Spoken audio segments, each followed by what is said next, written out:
Terima kasih Anda masih bersama kami di Health on Top. Dan sesuai janji saya, tadi saya akan mengajak dokter untuk bermain mitos atau fakta. Siap ya dok ya? Oke. Langsung yang pertama nih.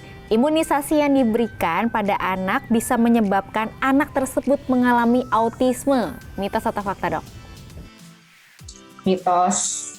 Kenapa? Mitos, karena sampai saat ini belum terbukti bahwa imunisasi bisa menyebabkan autisme. Memang dulu pernah ada suatu pernyataan yang kontroversial ya, yang bilang katanya imunisasi tertentu, terutama MMR, yang untuk measles, rubella itu bisa menimbulkan autisme. Tetapi setelah ditelusuri lebih lanjut, ternyata penelitian tersebut kurang kuat. Jadi bisa dibilang datanya itu nggak valid, jadi ditolak oleh organisasi dunia. Lalu sampai saat ini ternyata kan ditemukan bahwa penyebab autisme itu sangat banyak, bukan cuma dari logam berat aja, tapi banyak faktor-faktor lainnya yang semuanya bersinambungan jadi satu. Oke. Nah, yang kedua, semua anak autis biasanya memiliki IQ tinggi. Mitos atau fakta? Mitos. Oh ya? Jadi lagi-lagi, ya. Jadi kalau di media, biasanya di film-film kita lihat ya, wah anak autis itu biasanya jenius nih, gitu kan. Ternyata nggak semua. Memang ada dari beberapa dari mereka yang memang punya intelijensi di atas rata-rata. Mungkin IQ-nya bisa 130, 140, tapi itu sangat jarang. Sangat jarang. Dan biasanya banyakan dari mereka ya di rata-rata, atau bahkan ada beberapa kasus yang saya temukan, bahkan mereka juga IQ-nya sangat rendah. Dan sampai untuk melakukan aktivitas sendiri gitu ya, untuk sehari-hari seperti ngambil makan, mandi, pakai baju itu harus dibantu oleh orang lain. Jadi kalau dibilang bahwa semua anak autis itu jenius, itu enggak. Itu salah. Oke. Nah, selanjutnya, gangguan spektrum autisme disebabkan oleh pola asuh yang salah. Nah, itu mitos. Jadi ini juga salah satu yang dulu sempat diperdebatkan ramai ya. Katanya anak autis itu disebabkan oleh pola asuh orang tua yang dingin, yang kalau bahasa Inggrisnya itu dibilang kayak refrigerator mother. Jadi ibunya itu seperti nggak mampu menunjukkan perasaan ke anak-anaknya. Tapi ini bukan, ini salah besar. Banyak orang tuanya sebenarnya yang menunjukkan kasih sayang, menunjukkan emosional ke anaknya. Tetapi ya kalau memang itu kelainannya sudah berada dari dalam tubuhnya anaknya, ya pola asuh gak banyak berpengaruh pada anak ini. Jadi emang dari dalam ada hubungannya jadinya pola asuh. Iya, betul. Oke. Nah, anak autisme tidak memiliki emosi dan tidak bisa merasakan kasih sayang. Mitos atau fakta? Ini mitos. Karena sebagai manusia juga mereka bisa merasakan emosi, tapi mereka tidak bisa mengekspresikannya keluar. Jadi seringkali ketika mereka mungkin rasanya seperti kan kita punya macam-macam emosi ya, seperti di dalamnya filmnya Disney Inside Out itu kita kan punya marah, sedih, senang, jijik, takut. Nah mereka juga bisa merasakan hal itu, tapi mereka nggak bisa cerita gitu. Biasanya mungkin karena ada keterlambatan verbal, belum bisa bicara, belum bisa cerita.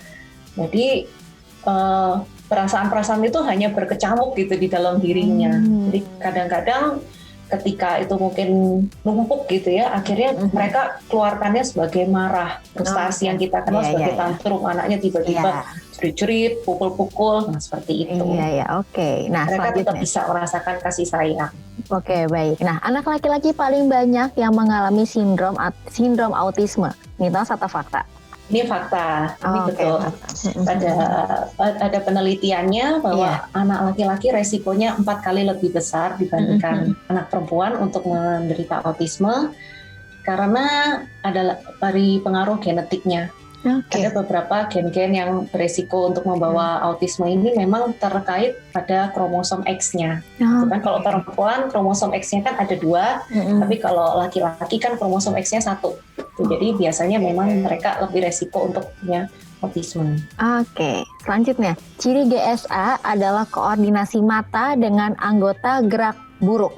Mitos atau fakta? Ini fakta, karena banyak kondisi, terutama di kita bilang kan di tubuh kita ini kan komputer utamanya, prosesornya itu kan terletak di otak ya, yang untuk memberitahu kita harus bergerak kemana gitu kan.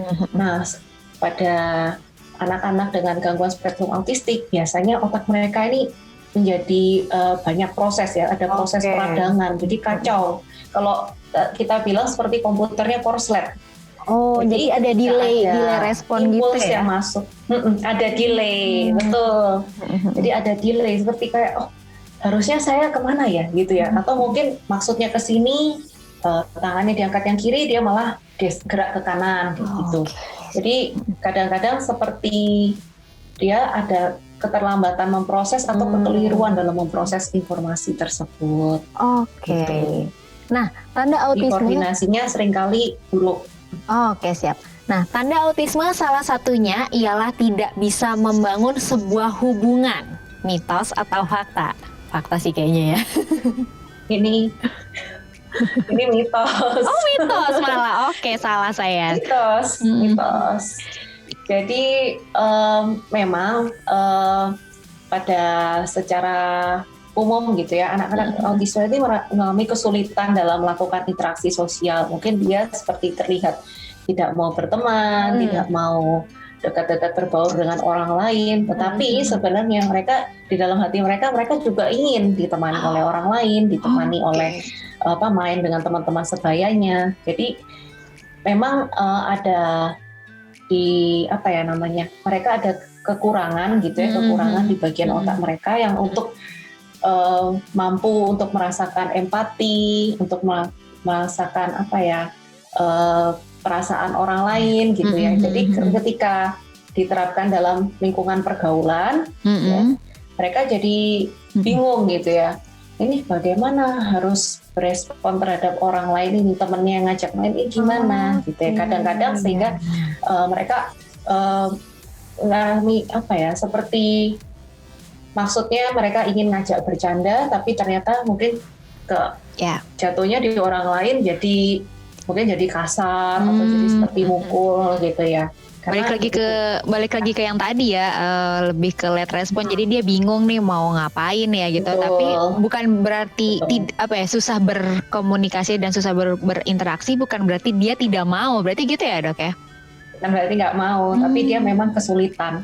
Nah, sebab itu biasanya mereka diberikan ada terapi non biomedis yang namanya itu terapi social skill dan terapi perilaku. Jadi di situ anak-anak dengan gangguan spektrum autistik ini mereka dilatih.